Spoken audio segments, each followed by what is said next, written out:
Montana Ag Live is made possible by the Montana Department of Agriculture, MSU Extension, the MSU Ag Experiment Station of the College of Agriculture, the Montana Wheat and Barley Committee, Cashman Nursery and Landscaping, and the Gallatin Gardeners Club.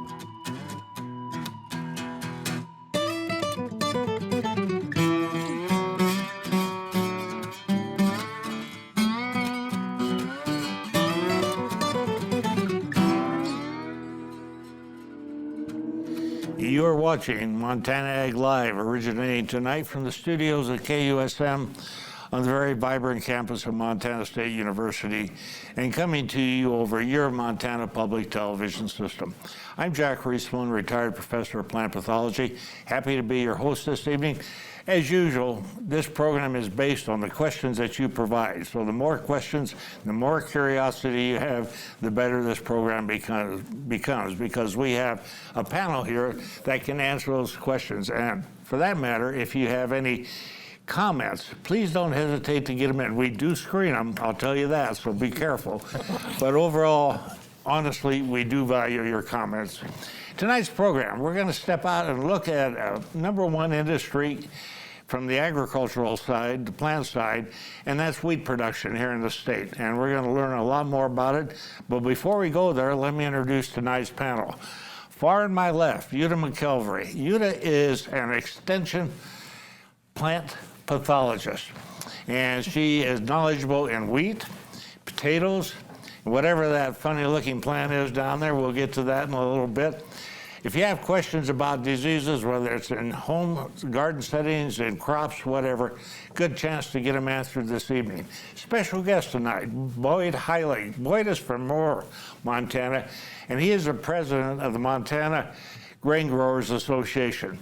So we're going to learn a lot about wheat production, grain production in the state, and what the association does for the growers in this state as we move through this program.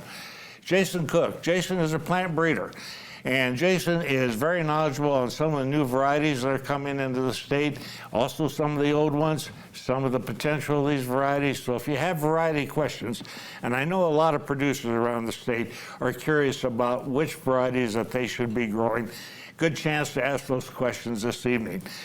And we drug this guy down from Havre. Darren Boss is the Associate Director of the Ag Experiment Station. He's also superintendent up at Havre. He is also very knowledgeable in grain production, but by trade and training, he is an animal scientist. Answering the phones tonight, we have Nancy Blake. Nancy's here quite a bit. I thank her for being here.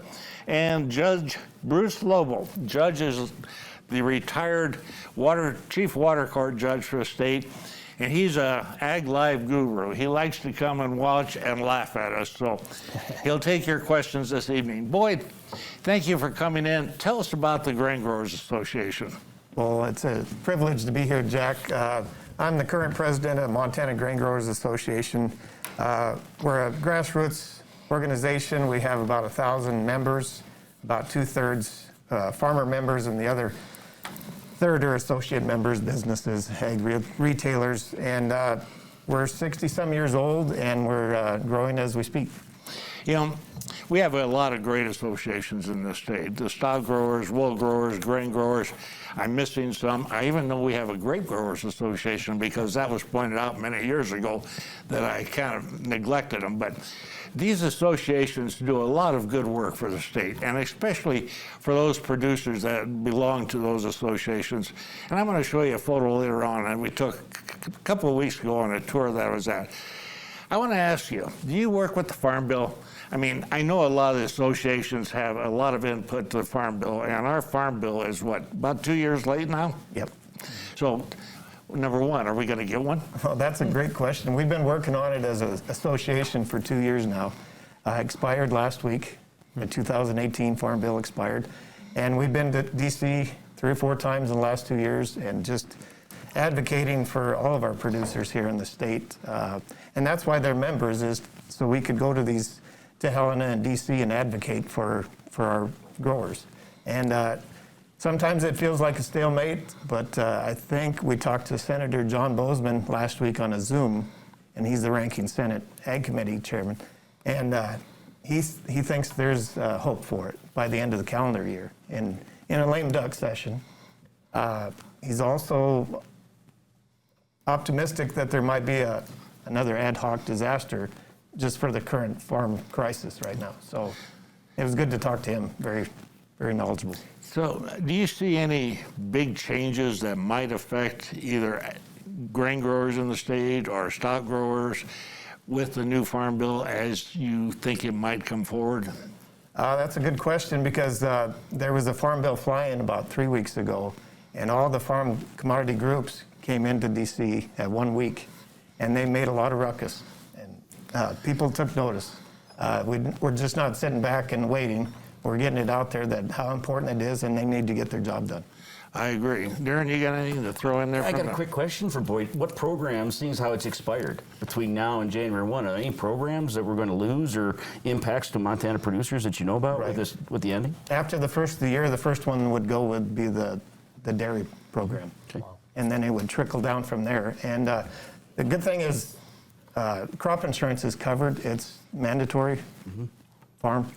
And so I think we don't want it to go that far, and I think there is a chance to get it done in the lame duck session. Did I hear that there's no more CRP enrollments while this expired? Is that correct? Yeah. Correct. After the first year, it's a trickle down. By May or June, that could happen. I don't like that idea. I like the CRP. I think it was a great program for the state. They wouldn't take it away. There'd just be no new members. No new member. Yeah, that's what I understand. Before we go any farther, Utah has kind of a bouquet down there. And last week, or maybe 2 weeks ago, I kind of lose track of time now that I'm retired, we had a question about Urgot and Barley. And somebody that used to work at MSU, Pat Hensley, brought that in for you. So you want to explain that a little bit and show growers and the viewers what Urgot is, and we'll tell people a little bit more about it too. Yeah, gladly so. This is, wait, what? Jack, you're retired? When did that happen?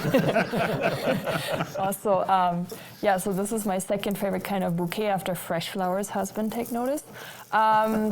This is a bouquet of disease plants. Here we have ergot. So ergot is actually one of those diseases that is pretty easy to identify. So what happens is it's a fungal disease, and it affects the flowers of the grain and basically replaces the grain with this ergot or sclerotia that you can see poking out here.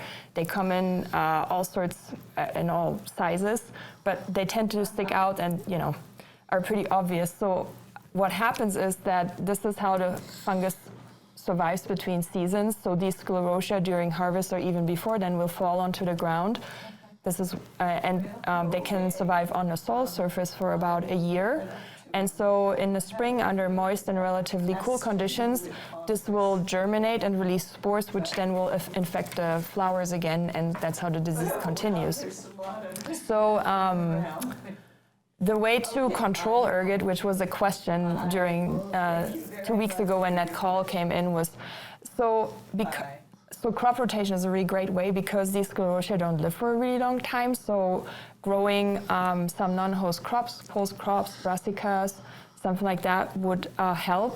And then doing a plowing where we bury these sclerotia about 4 inches below in the ground will prevent them from germinating. Okay. Really what we need to look out for is the grasses around our field edges, because grasses can get this disease too, and it can spread from there into the field. So mowing before the grasses along the field edges flower can help managing the disease as well. For people that aren't aware of it, ergot is very toxic to humans and also to livestock because it induces abortion in pregnant cattle. On that note, triticale, and number one, we've talked about triticale many, many times on this program. Jason, what is triticale? So triticale is a hybridization between rye and wheat. So many years ago, people discovered rye and wheat have different genomes, and you could actually cross them together to make kind of this hybrid form of a type of plant, and they found that it produced more forage. It was really tall, and animals liked it for feed. So triticale has been around for a number of decades now, and is still grown in Montana and other states for its forage productivity. So my question is, knowing that rye, and you can address this too, is very susceptible to ergot. What about triticale? Is that open pollinated? Explain. Do you think they would? Yeah, so I mean, I've definitely seen ergot in triticale, just like we've seen it in wheat. I don't think it's quite as severe in triticale as it is in rye, which tends to be the most susceptible plant, at least I've seen, for a crop that I've seen for ergot. But yeah, it definitely is susceptible, and if you want to use it for feed, then yeah, you'll have to be cautious and watch for it for sure on your field. Okay. And I think we don't see it because it's quite often hay for forage before it gets to heading, and so we really don't have a good test of how prevalent it could be in Montana anyways. Okay, thank you. Question that came in this week to my email, which is correct if people want to email me. And by the way, the phone, we've got an open phone line, so if you have questions, the phone number is on the screen. Call it in, and you'll get it answered this evening if it's at all possible. Question from Deborah up in Columbia Falls, and she sends in a question quite often, and thank you, Deborah, because we appreciate it. It says, could you ask someone to explain the concept of custom combining? Boyd, I'm going to go to you with this. Why don't the farmers just buy or lease a combine and harvest their own crops at their own speed and when it needs to be done? That's a good question, because we have a lot of grain grower members that are up in the triangle, and they have so many acres that they couldn't get over it with their own machines. So they hire custom cutters to come in and get it done in a timely fashion. Smaller growers like a lot of us, we own one or two of our own machines and maybe lease one to get it done. But that is the most important thing, is to get it off the field before the rain or the hail or any kind of peril comes in. I'm going to jump in and ask, what's a medium-sized, say, John Deere or Massey Ferguson new combine cost in today's market? I think people might be surprised. Yeah, it's pretty staggering, Jack. I think a John Deere new X9 combine with the header is about $1 million. That's Deborah, that's why a lot of farmers are not buying them and they're custom cutting. What is the cost of custom cutting now? Between $40 and $50 an acre. Okay. Yep. So it depends how many acres and how many miles you are from the bins or the elevator. And does the yield difference make it? Yeah, it goes up per bushel. Okay. So there's a base cost and then additional costs on a per bushel basis? Correct. Okay. On that note, I have a question that came in from Conrad, and I'm going to throw this one to, I guess I'll throw it to Jason. It says, dryland wheat yields seem to have increased a lot more than spring wheat, and spring wheat not as much so. Any reason why that might be? So it would be like winter wheat versus spring wheat? Yeah. Okay. Yeah, so I think it would mostly has to do with the environment. So winter wheat's grown or planted in the fall. It has time to produce tillers, which is part of the producing yield, and then it goes over winters and then comes out of dormancy early spring, when generally you tend to have more moisture and you have more or cooler temperatures, and so it gets an earlier start than spring wheat does. And then so as the plant grows, a lot of times it heads out in, say, late May, early June, depending on when you planted it. And so winter wheat can escape those really hot, dry temperatures we often get in Montana, starting in July and through August. Spring wheat, because you have to plant it April, maybe May, depending where you are in the state. It gets a later start, and therefore it's going to be more likely that it's going to get experience some of that severe heat and drought that we often see in the state. So yeah, the environment is just limiting the potential of spring wheat production versus what winter wheat has. I'll make a comment, and I'll go to Boyd, and he can tell us because he's a producer, and he's smarter than the rest of us. Yeah, I don't know about that. Absolutely. But anyway, when I first moved out here in '79, so that gives you a clue that I'm not a youngster anymore, a 35 bushel winter wheat yield used to be considered pretty good. Yeah. In today's world, and based on varieties, better varieties and stuff, what is considered a good winter wheat yield in today's environment? That's a good point, because I started farming when I was younger, 1983, which wasn't too far past that, but it was 35 to 40 bushels was a great crop.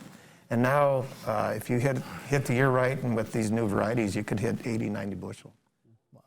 And I think the Highline hit some of those numbers this year. Yeah. And maybe if I could put on my associate director hat, this is why it's so important that we have the commodity and the checkoff programs supporting these unbiased variety trials and these breeding programs in Montana, because we're linear increases in yields every year. And so by having these, Jason's breeding crops that are going to be productive, and we're seeing that increase by having that research funding. And it's really important. People don't realize how important it is to have that funding.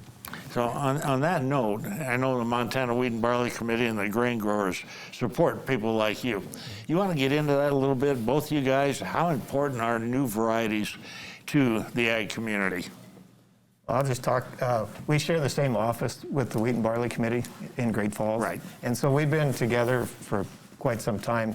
And so they help us advocate for the Montana grain growers, or for the wheat producers here in the state and the barley producers. But we work hand in hand, and then we work hand in hand with the university, the breeding system. Because to get those higher yields, you have to have the quality to go with it. And that's what these guys do. And they do a pretty good job. Very good, yeah. I have to say, our plant breeding group here in MSU has always been top notch, and that's been as long as I've been around here. So, which is and a it's long impressive that both winter wheat and spring wheat, the most grown varieties are MSU varieties. And I like that too. Yeah. So, Pat Hensley just called in and corrected us, and this is good because we were talking about triticale. That's triticale that he brought in. So, to answer the question, triticale definitely gets urgot. And you would not want to harvest that for grain and feed it to pregnant livestock. Nope. No, not at all. Question. This person from Hamilton wants to know why the ag sector has to rely so much on government support. I don't think we do as much as we used to, but do you want to jump on that a little bit? That was kind of a stereotype a long time ago, but our biggest government subsidy is through crop insurance. And the way that works, it's part of the Farm Bill, and the reason that it's so important to us is to keep year to year, your farm going. I mean, you can't be out borrowing $1 million and not have a return guaranteed somehow. Right. Manage risk. And yes, you got to manage the risk. And the best part about it is the farmer pays his share of that crop insurance. It's usually 60-40, but without it, we'd have a hard time making it. I agree with you entirely. And there's no longer some of these supports for, a base price for wheat like there used to be. No. So most of that's historically gone, as far as I know. And another thing they're trying to do is subsidize the insurance part of it, so they don't have to have all these ad hoc disaster bills. Just put it into the books, and then it's there, and we don't need to, ask for handouts. Okay, thank you. And while I've got this up, this person from Big Fork would like to know why it's taken 2 years to get a farm bill through. What's been the real hang-up? And hey, this is an open mind. Quit laughing. You guys want to? I don't know if we're going to have an answer to that. I can touch on that. Okay. All right. I've learned a lot about it in the past 2 years. The biggest hang-up is the Farm Bill. You got your commodity part of it, and you got the nutrition part of it, the SNAP program. And so it's all under one umbrella, but nobody wants to give up their part of it. And so if you try to cut the SNAP program, you're going to get a lot of backlash from the city folks. But on the commodity side, we're asking for a little more, just some enhancements. But the price tag is just too much right now. And so they're kind of kicking the can down the road. And they're known to do that. Yeah. I shouldn't say that, but it's true. Right. So, okay. We're going to switch over a little bit to A couple of questions that we've had in the past, and a lot of people have been digging potatoes. I go through where they were all from. But a lot of people have kind of a what they call scabby looking. So I asked you to bring in some potatoes that had what we call potato scab. So you want to show that and tell us a little bit about why it occurs and what Sure. you do for it? So I'm it's happy all to. yours. Yeah, well, once again. Yes, so this is an example of a scabby potato. I mean, the name is pretty descriptive. So this is common scab. There's another form of scab which we really don't want to see on potatoes. Common scab is caused by a bacterial pathogen that lives in the soils, pretty widespread, so it's not uncommon to get common scab. So it's really certain varieties are just more susceptible to it than others. So if this was your home garden and that's the potato you harvested, if you want to grow potatoes there again, which I would not recommend to do that right next year, grow peas or some other crop, but certainly no root crops like carrots or turnips. Next year, when you come back to potatoes, just select a variety that's a little bit more resistant, and you can work with check the varieties they would usually list if they're resistant or more tolerant to common scab. So watering while the tuberous forms also is important to prevent scab. So make sure that you water adequately and consistently during the tuber formation period is really important. And then definitely don't replant potatoes that look like that as seed, because that's how the pathogen just keeps staying in the soil. Also, the scab pathogen thrives in alkaline soils. So I guess a good start would be to do a soil test potentially and figure out where the pH is in your garden soil. And if it's a little bit higher, you could put some treatments in there to get it lower, or certainly avoid using certain fertilizers that would keep the pH going higher, which would favor the disease development more. Okay. You can eat those potatoes, though. Yes, yeah, thank you for asking that. So it doesn't look pretty, but it doesn't really impact edibility. So you could peel them and eat them. So our seed potato industry in Montana does not have a big scab problem because they rotate every 4 or 5 years. Yep. Speaking of rotation, you're a winter wheat, spring wheat, barley producer. How do you rotate on your farm? Well, during my dad's generation, he's gone now, but it used to be winter wheat, spring wheat, and fallow. Right. Yeah, but things have changed. The last couple of years I put malt barley in, and then this past year I put canola in for the first time. And I was just telling Jason how well the winter wheat looks this fall on that canola stubble. It's just beautiful. So, Plus, your 3 inches of rain that you had just that might help a little. but compared to the winter wheat on spring wheat stubble, it's a big difference. Yeah, no, I agree. And on pea ground or, that's where the alternate crops. And that's really where help. Montana's on board. They're every year we see more and more pulse crops, more canola, different rotations, but we're not losing our winter wheat and spring wheat acres. They're pretty constant, and just different varieties, but I think that's what makes Montana successful is the rotations. And our growing season produces some of the best grain that you can buy Correct. any place in the world. Yeah, our environment. Our environment definitely helps too. This is an interesting question from Bozeman. The caller is asking if anyone grows farro, F-A-R-R-O, in Montana. I don't know.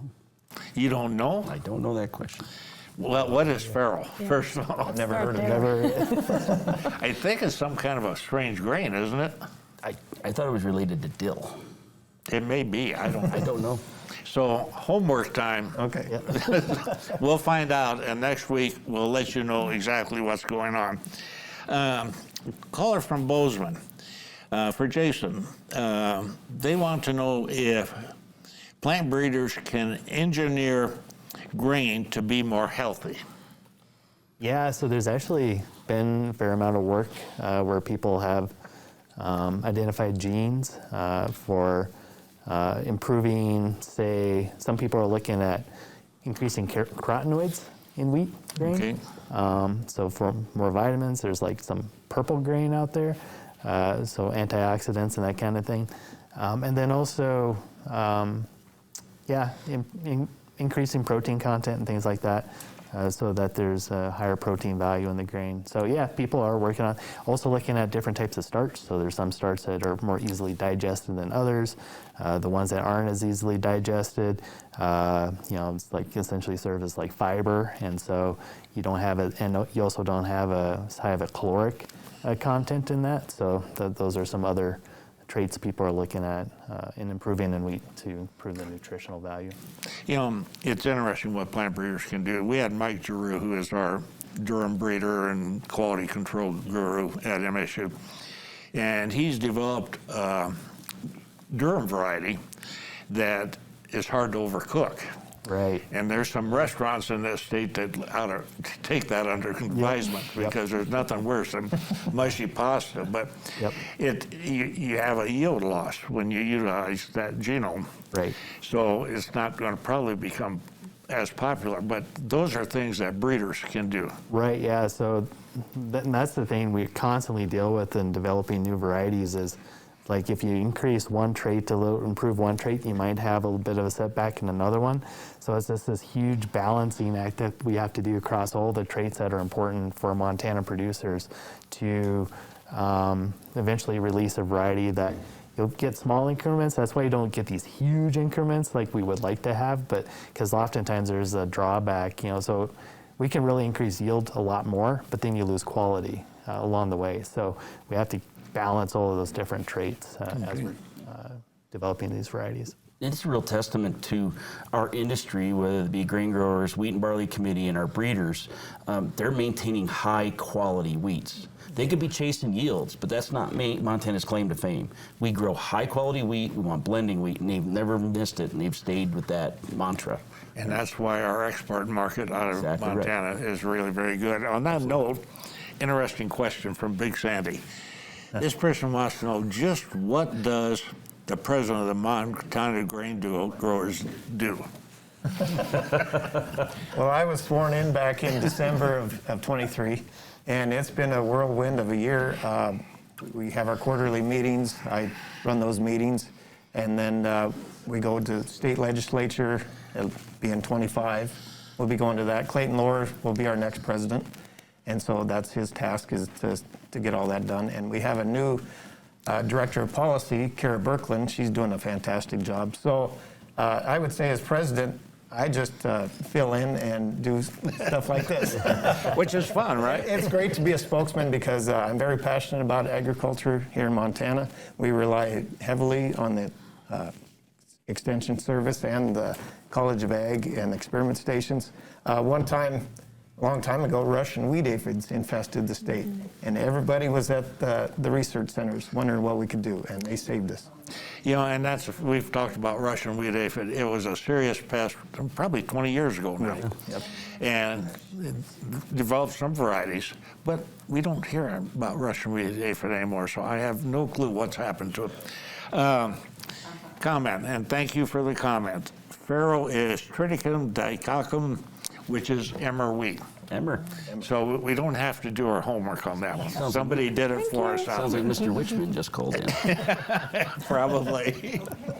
So, on a homeowner situation, from Helena, this caller says her peony plants developed a white powdery growth on the leaves, and the leaves are dying out. What's wrong? I wouldn't worry about it this time. Well, I would say it's fall. That's probably part of that. And then the white powdery stuff sounds like powdery mildew, which is a common thing we see. I have it on my peonies too.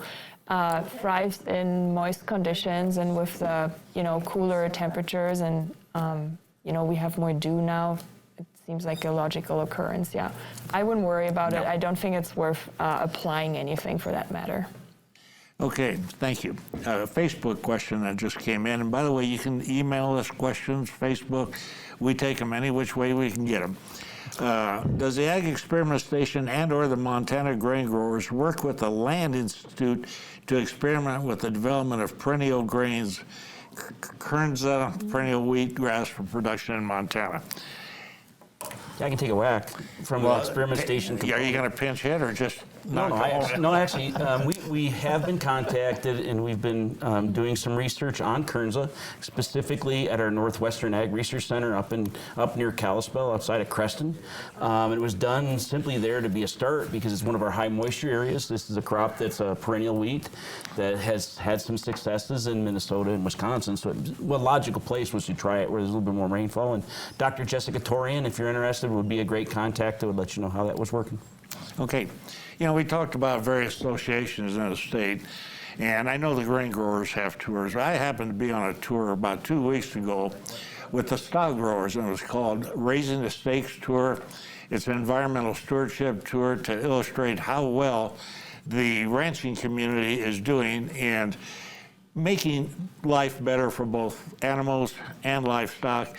So it's a great tour. This is over at the Groggins Endicott Ranch over at Ennis. It was a great tour, and I want to thank the stock growers for inviting me, but also for the great job they do. And you guys have grain growers tours around the state. You want to mention what some of your tours are like? We've had 2 listening sessions this year. We called it the Grains of Wisdom Tour. Okay. We just had one in Lewistown a couple weeks ago. The first one we had was up in Rudyard. The one in Rudyard was well attended. The one in Lewistown wasn't so much because of the timing of everybody was in their tractor drilling. But anyway, we're going to continue that work, and then just want to make a plug for our annual conventions in Great Falls, December 3rd through the 5th. It's a great convention. I've Yeah. been there many times. Yeah. You guys have been. Oh, yeah. They even let you in? They do. Okay, well, He's the guest speaker. Barely. all right. From Thompson Falls, they say, over here on the west side, we keep hearing about value-added products. What are the grain growers and the College of Ag doing to add value to commodities? That's a good question. Well, I'll take a first stab at that, Jack, and actually we're really, really excited. I jokingly say that one of the most things we buy in Montana in agriculture is tires. Because we put tires under everything we ship somewhere. We ship it to, Boyd was mentioned earlier, he took his canola to Shoto or somewhere over that way. He trucked it to there. They're trucking it to out of state, right? So we're putting tires under everything. So the goal of an initiative that we have at the College of Ag and Montana Ag Experiment Station is the value-added initiative that's supported by our border regions, and we're hoping we can get it through the governor's budget and into the legislative session to put 2 full-time faculty on at the College of Ag that would focus on value-added products. And this is a way to develop products that are fractionated peas or fractionated oil seeds that we're taking the high-end products off, separating them out, and specifically moving those to markets, and then moving the other stuff and byproducts through the cattle industry or whatever without having to ship the whole grain. Okay, I like the idea. I just have an example. We have a director on our board down at Three Forks that raises his own flour, grinds his own flour. Sure. But he said the biggest hurdle in that is the packaging and the labeling. He can't put on there that it's non-allergenic or such. So he's having a trouble there, but his product is well known. You know, and long term, years ago, Wheat Montana did that, and they added value. There's a lot of small producers around the state that have done value added. In fact, one that you may remember, we used to make biscuits out of alfalfa out of Miles City. I don't think that business is going anymore. And those alfalfa biscuits were shipped to Japan. Yep. And so there's a lot of potential in a lot of different crops around the state. And also the pulse crops.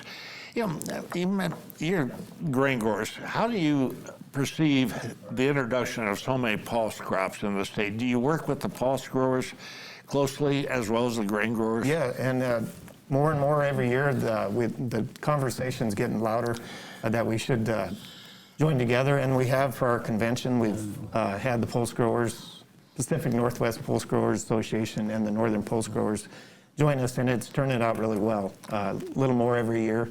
And we're all in the same battle. We're all farmers. Yeah. That's what it comes down to. We don't like to just say we grow one crop or another. We're farmers. Okay. There's a question, and it's a good question. 2024 was a tough year for farmers, producers, because of low commodity prices. How did Montana fare, based on your experience with the grain growers? Well, from just the temperature of the room, last week we had our meeting, and we go around the room for our director reports. And it was a good year, but with the low cost of what we get, Right. it's taken us down, losing equity in our farms. And so I just did my renewal for my operating loan, and they're in black and white. Inputs were up 10%, and revenue was down 25 to 30%. That hurts. Yeah, and that's projection. So grain growers, I know, and commodity producers, that they project into the future. Any thought where grain prices might be a year or two from now? And honestly, folks, the price of grain does not really affect your food prices whatsoever. So any thought of where the grain prices might be going?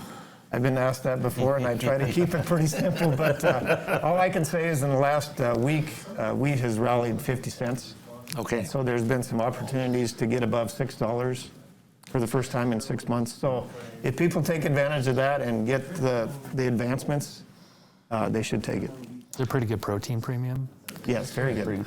Protein premium is the highest it's been for quite some time. So you mentioned that. There's a lot of people that are not producers that may not know what a protein premium is. Your turn. Jason. So it's like a base level for protein in wheat. And so if you drop below that base level, you'll get docked, or your price is lowered. But if you go higher, if there's a premium on that, you actually get additional money for every, like, what, quarter percent? Yeah, every quarter percent higher you go, maybe up to 15% or so, in spring wheat anyway. And so you get additional money for that extra protein that you have in your grain. Why is that important, Jason? It's for end-use quality. So being able to, you need to have good protein quantity in your grain to make a good loaf of bread. And a lot of times that higher protein wheat will get blended off with lower protein wheat to meet the requirements of the bakers that are using it. And it's night and day, Jack. When they do the cereal quality lab and they're baking loaves of bread, the low protein wheat's here, the medium protein wheat, and you get some really high quality. It's night and day on our quality of wheat.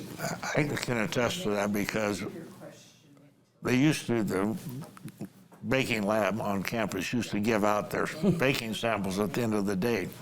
And my kids called it work bread. And the big loaves were always much preferred than the flat loaves. Now they quit doing that. I have no clue why, and I've never asked, but So, it was Jack, if fun. you ever see a loaf of bread with holes in it, Yeah. that's from low falling numbers. Ah, Oh yeah, there's okay. falling numbers too. So, yeah, we're learning a lot tonight. So am I. What's a falling number, and what's that mean?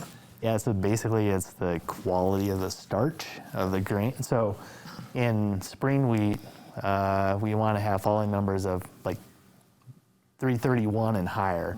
If you're below that number, you'll get docked for, like, I don't know how much it is now, but you'll get docked in your price if you go below that. And I don't know. There's a little bit of wiggle room there, but as far as the effects of quality, but if you have lower falling numbers, then yeah, you don't have the quality starch for making a good loaf of bread. So yeah, so they have demand pretty high falling numbers from Montana producers to get that, the higher price. Okay. So we got to go to Portland a couple years ago to the Wheat Marketing Center, and they're experts on all this milling and baking, and they show you how the difference is. It's pretty dramatic. Yes, protein and falling numbers. Yeah, no, it's an industry. Yes. And we may think that the farmers just grow this stuff and they make product out of it. There's a lot more to it than that. It's So great. basically what happens if your falling number drops down, it's because you have enzymes activated and they're starting to, start the germination process, part of that process using the starch to create energy to produce the plants. So we don't want that to happen. That sounds like biochemistry, and I Yeah.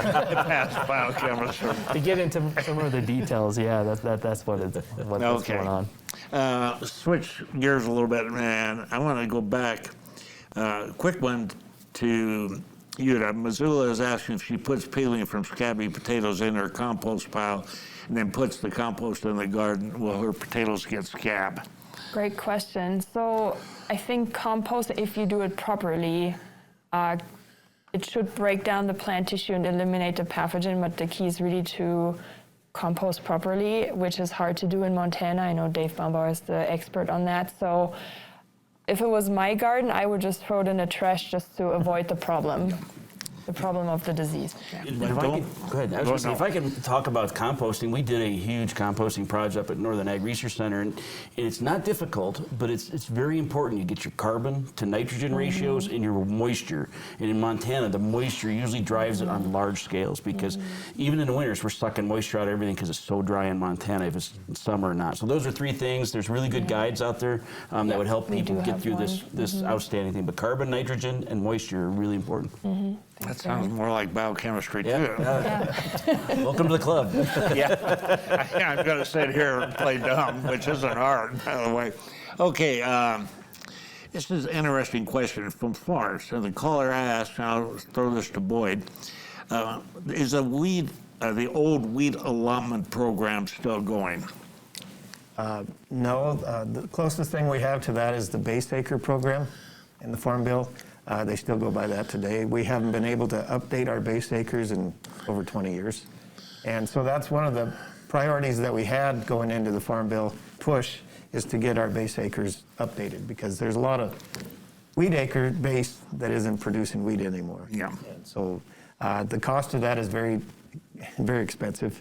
And so that's why the legislators don't even want to bring it up. But we are still pushing for that. Okay, thank you.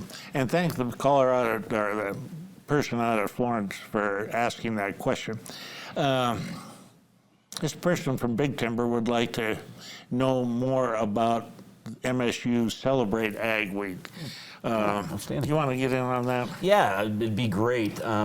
Just a few years ago, we've started initiating Celebrate Ag on campus. It's always been a tradition.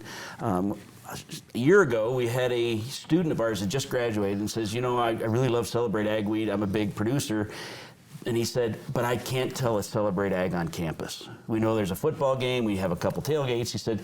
And so we reinvented Celebrate Ag. And so Celebrate Ag is going to occur November 4th through November 9th with the football game, and there's going to be Celebrate Ag activities all through campus throughout that entire week. The Econ Conference is going to be happening on Friday the 8th.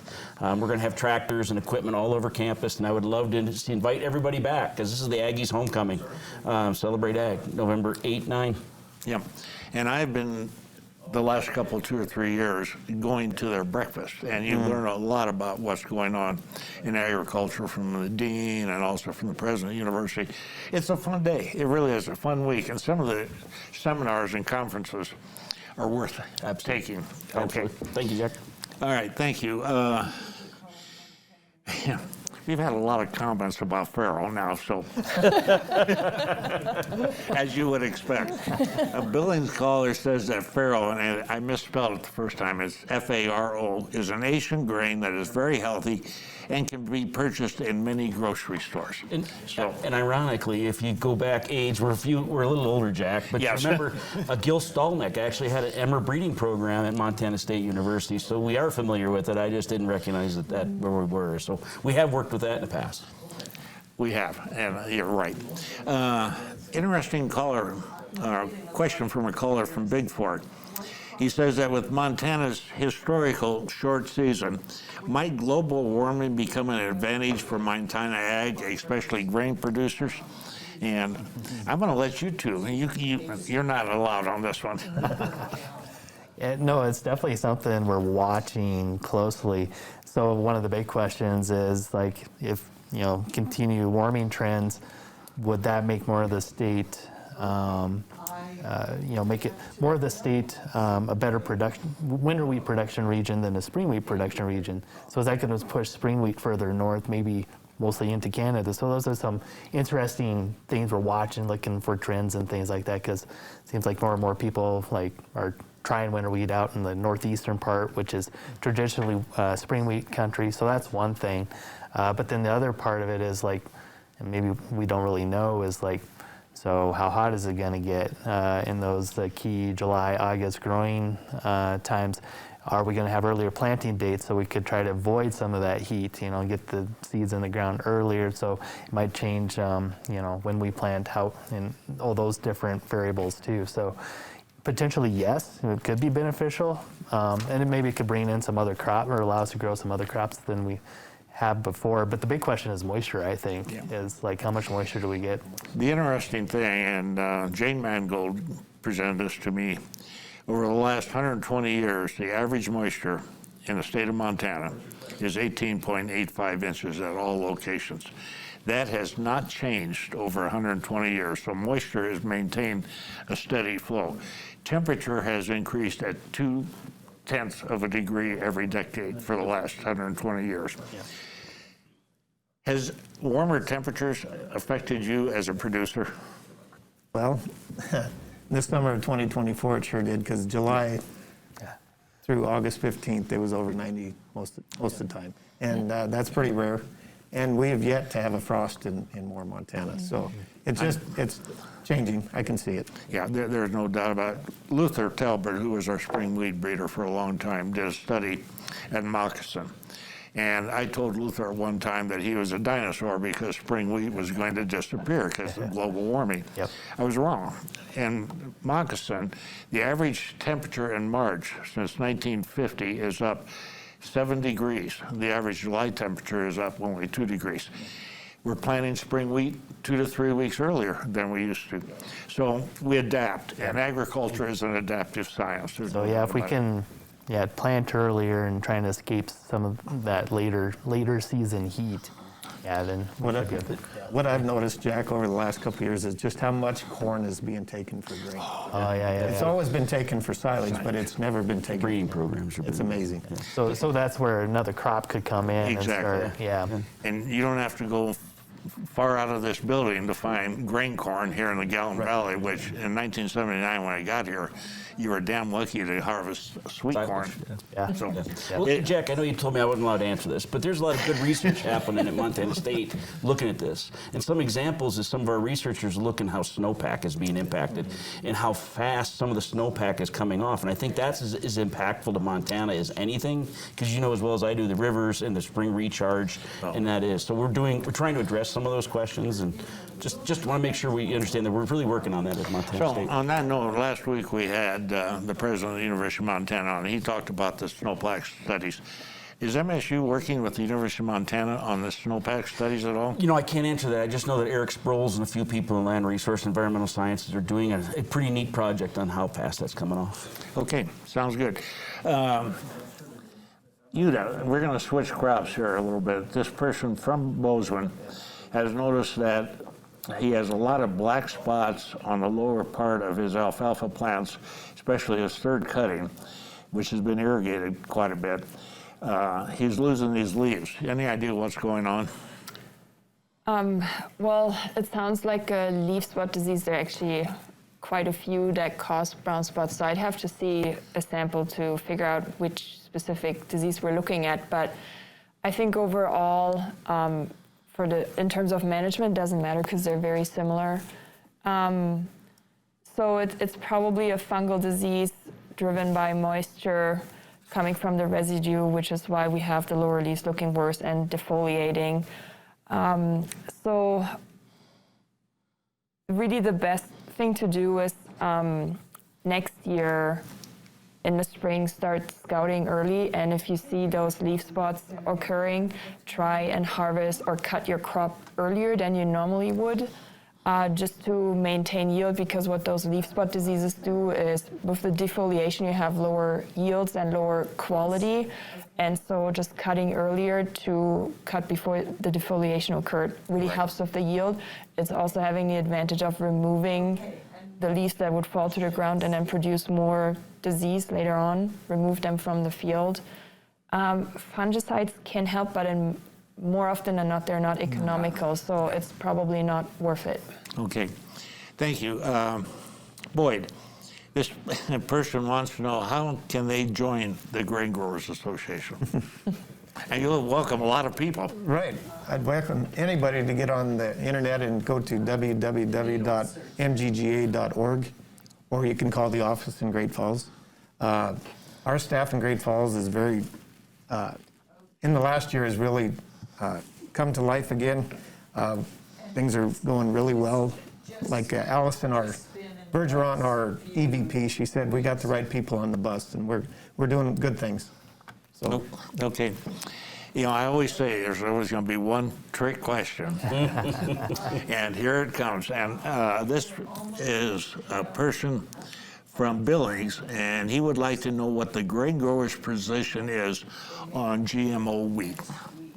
It's a very good question. It is a good question. Yeah, because we have to take that to our National Association of Wheat Growers. And there's a fine line between GMO and in our markets overseas. Some of the markets are totally against it, but there's been some enhancements where it's not totally GMO. They go in and they alter, and they just passed where you can have a drought-tolerant gene. And so that's a game changer. They can bring that into Montana, and hopefully we can work with it. And because in our lower precip areas, it'd be a great fit. Yeah.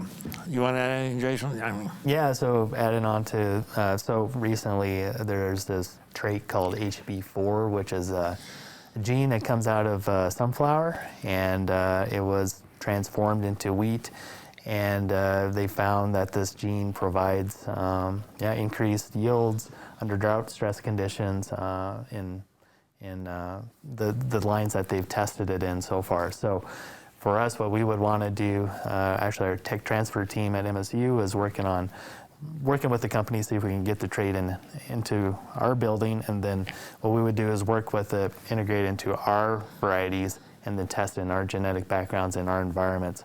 Right now, the data I've seen that where it's been tested is in a variety out of the UK, Scotland actually, and so it's a facultative variety. We've grew it here once, looked terrible. So we definitely want to get out of that plant, put it into our plants that are adapted, and then see how this trait performs in our environment. so, One go thing ahead. to add on to that, our resolution says at Montana Grain Growers that we're for it, but we'd like to see the industry find something for the volunteer, because Yeah. if we couldn't spray out our volunteer, that'd be a big problem. That's a very good point, and that's true. Speaking of spraying out volunteers and so forth, a question came in from Stevensville, and this caller has heard that some wheat farmers spray glyphosate near harvest to have all the plants ready for harvest. Is that true? Is it? I haven't seen that, but Yeah, some people do a burn down of using Roundup to burn down their grain to get it to, if you have some uneven maturity going on in your field. So yeah, it does happen. People do use that technique. I think it's more prevalent in Canada, but I think some people do use it. In the if you have wheat a lot of industry, weeds- it's a very frowned upon. yeah. okay. We've been told we can't even have the trace of glyphosate in our product. Well, and in today's world, grain that's grown on your farm that you may sell to General Mills has identity preserved, and if that makes a box of Cheerios someplace down the line and they find something in it, they can go back to you directly to find out where that It's came getting from. to that point, yes. Yeah, it's very, very complicated anymore. We're getting down a little bit on time, but there's a couple other interesting questions that have come in. I want to throw this one to Darren. He deserves it. Hamilton caller is asking if wildfire smoke affects crop production. You can run that test because we have enough smoke every year anymore. I can't imagine it doesn't, but let me shift the gears. I know there's been research on livestock and impacting on those just like in humans. So I'll let the plant guy sitting to my left address the physiology of a plant and what could happen with the smoke. So I actually was in the Midwest for a conference in July or something, and I was talking to a friend of mine who's a breeder with Pioneer, and they did studies and talked about, like last year they had a lot of smoke in the Midwest, and they because the smoke blocks light or reduces the amount of light getting into the canopy, it does reduce yield in corn, and so I wouldn't be surprised if it does the same thing in wheat as well. So. Yeah. We So definitely the have- question is yes. Yeah. It does Okay. affect. It can affect productivity. Okay, we're down to a minute and a half. I'm going to ask Boyd, is there anything that grain growers would really like MSU or consumers to support, or anything that you have coming down the line that you think is really important? Well, Montana Grain Growers was instrumental in the endowed chair position. Right. And so we're in the search for a new scientist for that position, and we're going to work with Darren and his crew to get that accomplished. And sawfly is the #1 concern for our growers. It costs Montana growers $66 million in lost revenue. And so it's been around for quite some time, most of my career, and we're still fighting it. So we're trying to find a solution to that. Have we made inroads with varieties and the sawfly? Yeah, I mean, if you compare the older varieties that had the solid stem trait, the yields were quite low. So our yields have definitely come up with that trait, but we still have issues with variability in the expression of the trait. So you got a pretty good line, but sometimes they'll still get cut, unfortunately. So Okay. So what working on sawfly? yes, no yes, doubt about that. top priority for us. Okay. Yep. Folks, we're coming down to the end again. I'd like to thank the panelists, especially Boyd, for coming down from Moore. I don't know if I'd want to come down to Bozeman if I lived in Moore. I like that area where you don't know where it is. It's just east of Eddie's Corner. It was my pleasure. Yeah. Next week, Pat Barkey with the Director Bureau of Business and Economic Research will be here. Join us. Thank you for watching. Good night. For more information and resources, visit montanapbs.org/aglive.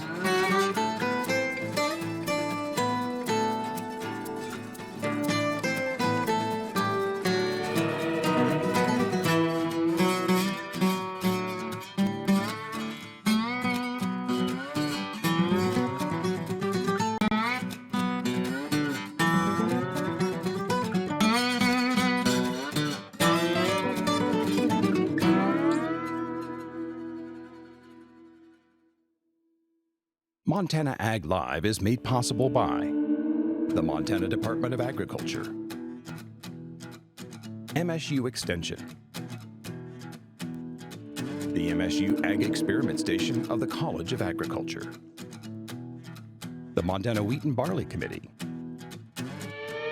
Cashman Nursery and Landscaping, and the Gallatin Gardeners Club.